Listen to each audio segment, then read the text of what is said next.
Olá, boa noite, pessoal. Já faz um tempo que eu queria postar esse vídeo aqui, mas era muita coisa e a gente fica criando mil coisas na cabeça da gente e acaba que vai adiando, adiando e as coisas nunca acontecem. Faz um tempo já que eu venho namorando esse projeto e na verdade, ele já tinha que ter saído do papel há alguns anos, mas nunca tinha, tipo, tempo, nunca tinha dinheiro, nunca tinha o momento de dedicação, sempre tinha alguma coisa que acabava sendo prioridade e acabou que demorou, né, para acontecer, desse projeto sair. É, eu vou dar uma interrompida aqui no. Ok, acho que. Enfim, acho que está pausado. Sim, tá, estou tentando me entender ainda essa tecnologia, mas eu espero que funcione de alguma forma. É, eu, na verdade, decidi que eu ia dar start nisso sem ter todas as ferramentas, né? Porque, só fechar aqui um pouquinho para não atrapalhar ninguém. Porque às vezes a gente realmente fica esperando, né? Ter tudo na mão para poder realizar alguma coisa. E eu tenho a firme certeza de que existe uma questão lógica, né? Que funciona da seguinte forma: tudo aquilo que você realmente se dedica é aquilo que você realiza. Se você tem determinados projetos, você está sempre engavetando esses projetos para colocar outras coisas na prioridade, significa que esse projeto não é uma prioridade, tá? Então, por exemplo, você está juntando dinheiro para viajar no final do ano para o Caribe, é o seu sonho, né? E aí, pô, acontece alguma coisa, aquele vestido rasgou, você vai lá, pega esse dinheiro e usa. Ah, porque saiu uma promoção na Black Friday, uma câmera mais evoluída que a sua, você vai lá e compra. Acaba que, cara, aquilo que seria a sua prioridade não está sendo sua prioridade. Você está dizendo para o seu cérebro tem muitas outras coisas na frente. É o que eu acredito e por causa disso eu resolvi que eu tinha que começar a correr atrás. E esse aqui é o resultado do meu projeto, tá? É, vou começar explicando o que ele é, né? Porque senão não vai adiantar muita coisa. Deixa eu voltar aqui. Então, o que é esse meu projeto, tá? É... Ai, meu Deus. Ok. Tá. O Nakasendo, né, é uma estrada que ela é conhecida também por Kiso Kaido, porque ela passa pela região do Vale de Kiso, né? E que é um vale extremamente famoso no Japão por se manter tão parecido com a época dos samurais, né? Então muita gente gosta de visitar o Kiso Valley, né? Que é como as pessoas conhecem, para viver, né? Um pouco dessa época samurai. O Nakasendo é uma das cinco principais trilhas existentes na época na era Edo, né? A era Edo, ela foi de 1603 até 1868 e era a época do shogunato Tokugawa, né? Foi quando a capital se mudou de Kyoto para Edo, que é a atual Tóquio, né? E essas rotas que foram criadas, elas tinham por objetivo manter a conexão, a comunicação entre as cidades, né? O Shogun tinha percebido que um dos motivos pelos quais os seus antecessores, né, caíam era exatamente o fato dele não estar tão, eles não estarem tão próximos dos seus subordinados, por assim dizer. Então, para poder manter assim as rédeas bem firmes em cima deles, ele criou esse caminho, né, de esses postos de comunicação para poder enviar missivas para todo o seu território. Então, assim, a gente tinha duas rotas que ligavam Edo a Kyoto. A primeira era Tokaido, né? Tokaido, quem já jogou RPG de Tokaido vai saber do que eu estou falando. Então, Tokaido, ele vai pela costa do Japão, tá? Então, são as cidades que estão mais próximas do mar, ok? E ela se junta, né, no finalzinho, ela se junta à rota de Nakaseno. Já a Nakasendo, ela se chama assim exatamente porque ela vai por dentro das montanhas, tá? Ela vai pelo interior e vai subindo as montanhas. Ela possui cerca de 534 quilômetros e ela era percorrida a pé ou a cavalo. Em alguns trechos, não havia passagem, né? Você não tinha ainda pontes, principalmente no começo, né? E aí haviam pessoas lá que tipo carregavam as pessoas nas costas para poder atravessar, né? Vamos supor damas, algumas coisas assim. Então eles botavam ou nas costas ou em balsas e iam levando, né? Hoje em dia as coisas estão um pouquinho diferentes. Um pouquinho, só um pouquinho, assim. É, e o mais interessante de Nakasendo é porque é uma região, uma travessia, que ainda mantém suas características. Não totalmente, não completamente, mas eu acredito que um pouco mais do que Tokaido, por exemplo. Né? O que aconteceu com Tokaido? Tokaido é por onde passa o Shinkansen. Né? Então, exatamente porque o Shinkansen passa por lá, a maior parte já foi engolida pela malha ferroviária, né? De uma forma ou de outra, seja por trem, seja pelo Shinkansen, que é o trem-bala. Nakaseno não, né? Como ela é muito montanhosa, a maioria das estradas ainda está preservada, tá? Mas existem alguns trechos que ela já se conecta com outras estradas mais modernas, como a Gogudon, que é a estrada nacional, né, digamos assim. Beleza, Karina, tá, você estava falando isso, estava falando sobre a história de Nakaseno, mas o que isso tem a ver com você, né? Meu primeiro contato com Nakaseno aconteceu quando eu estava estudando em Tóquio, né? Eu fui 3 vezes para o Arabi, que fica em Saitama. E na segunda vez que eu fui, né, eu estava viajando com a minha amiga, com a Daniele, e oh,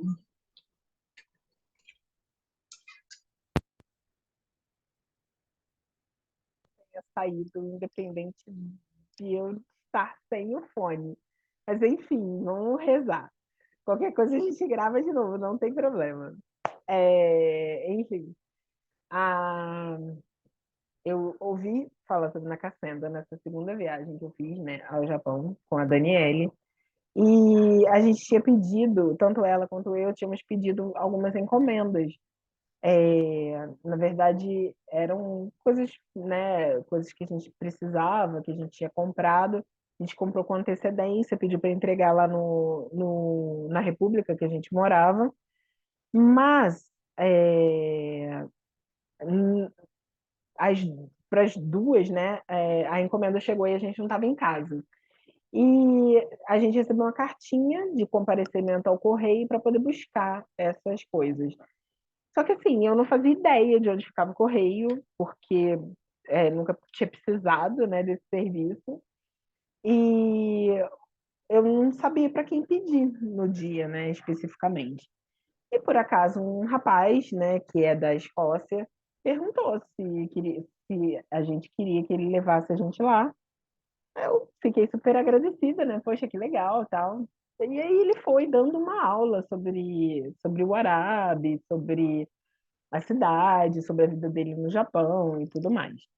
E ele fez um comentário, né? Na verdade, a gente ficou um tempo esperando, eles falaram que ia demorar um tempinho, precisavam confirmar algumas coisas. A gente foi ao redor dos correios para procurar não, para olhar, né, o que tinha em volta.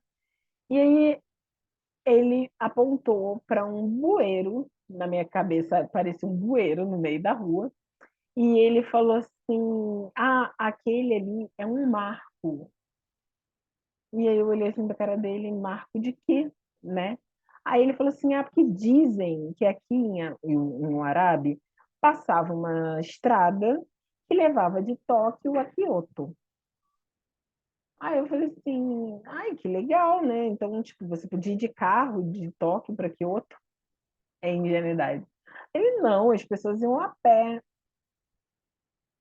Eu fiquei olhando, eu falei assim: "Ah, eles diziam, né, não deve ser de verdade".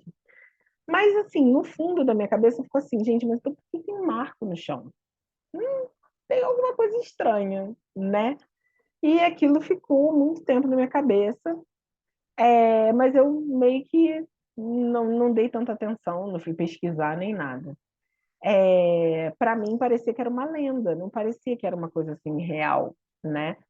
Até que muitos e muitos e muitos anos depois, eu fui fazer minha pós em estudos japoneses e, enfim, eu tive uma professora que ela meio que abriu a minha mente em vários sentidos em relação ao Japão.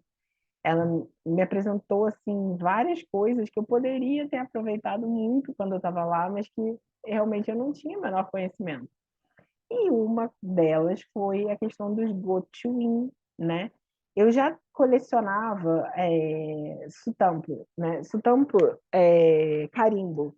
Então toda estação que você vai, de trem, tem carimbo, que você pode ir lá pegar um caderninho, ou tem até o próprio caderninho de Gochuin não, de sutampo, né. E aí você pode ir lá fazer tipo um diário e colocar, né, no seu caderninho aonde que você foi. E eu nem aproveitei isso o suficiente, eu podia ter levado uma cadernetinha e, tipo, toda vez que eu fosse em algum lugar, sair carimbando, né. Mas eu era inocente na época, não tinha essas coisas, né, de: "Ah, vou fazer para o futuro e tal", não tinha essa maldade. Então eu já conhecia os Sutampo, eu até peguei alguns Gochuin, porque existem determinados templos que te oferecem o normalmente oferecem, né, mas tem alguns que você paga alguma coisa para receber, né, o Gochuin, até para você ajudar o templo e tudo mais. O Gochuin ele é como se fosse ele tem um carimbo oficial do templo e ele tem a assinatura ou uma mensagem do, monge que está responsável no dia, tá, dizendo que você esteve ali e tem tipo uma oração, né, pra por você ter ido ali. E a minha professora, ela recolheu vários, ela saiu pegando muitos, né, foi visitando tudo que era templo e fazia questão de pegar gotinha e tudo mais. E eu nem fazia ideia de que isso era uma coisa, tipo, tinha coleção de gotinha, sabe. E aí, quando eu fui para casa para pesquisar sobre isso, foi a primeira vez que eu ouvi falar de Renro, né. O Renro, ele é uma peregrinação aos templos japoneses, né. E aí, eu comecei a conhecer um novo mundo, né. Eu descobri sobre Caminho Kodo, que é uma peregrinação irmã da de Santiago de Compostela. Eu descobri sobre algumas peregrinações a templos budistas, enfim. Eu descobri um mundo novo, de diversos passeios, né, diversas peregrinações que eu podia fazer no Japão.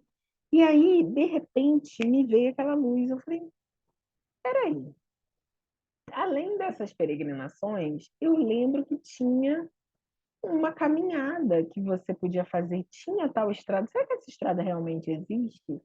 E aí é que eu fui pesquisar e comecei um vício de tentar entender Nakasendo e Tokaido, tá. Então, o meu foco está principalmente nesses 2.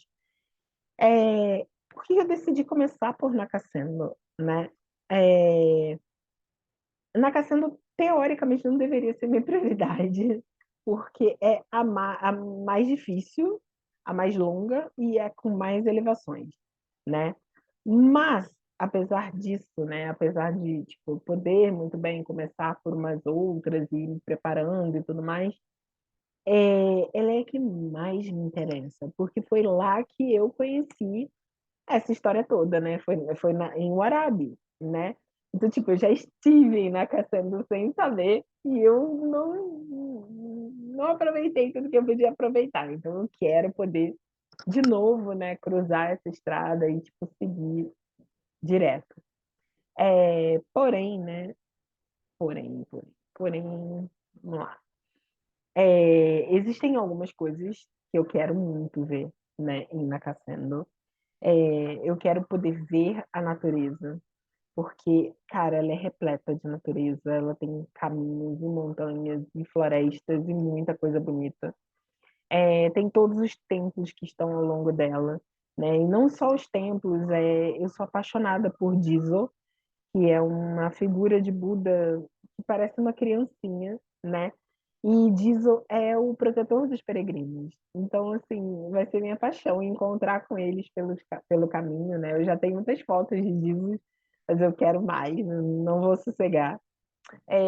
A história do Japão que está impregnada por esse caminho, né? Eu sei que esse castelo é de Osaka e que, teoricamente, Nakasendo não passa por Osaka, mas eu não consegui achar um de Matsumoto e aí ficou Osaka mesmo, tá?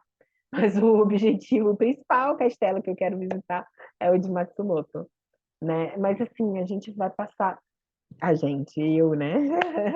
Vou passar pelo lugar, Sekigahara, que foi onde teve a batalha. Enfim, quero visitar Karuizawa, quero Magomé, né? Que é uma das cidades mais preservadas. Então tem toda uma riqueza de história, de cultura que dá para você absorver fazendo esse caminho. E por fim a gastronomia, porque a gastronomia ela varia muito de acordo com a região no Japão. E você tendo essa habilidade, né, de ir cidade por cidade, você vai experimentar coisas muito diferentes, porque são regiões diferentes, com culturas diferentes e hábitos diferentes. Então, vai ser uma coisa muito rica também, gastronomicamente falando, tá? Mas, o que acontece? É, eu, para fazer essa viagem, né, eu não podia fazer tipo, de qualquer jeito. Quando eu conheci essa história, quando eu decidi que eu queria fazer essa viagem, eu pesava 125 quilos, o que, assim, tornava qualquer sonho de viajar por dias a fio andando impossível, né? Então, eu tinha que ter o quê? Preparação física, eu tinha que baixar de peso, eu tinha que estar acostumada, né, ao movimento, a me locomover por muitas horas por dia. Então, que vai rolar por aqui, né? Eu dividi esses vídeos, né? Toda semana eu pretendo postar 3 vídeos. O primeiro deles é na Cassenda uma História, que é sobre a estrada em si, né? E sobre as suas 69 cidades postos. Eu não sei falar plural disso, gente. É isso. Post town, né? Em inglês.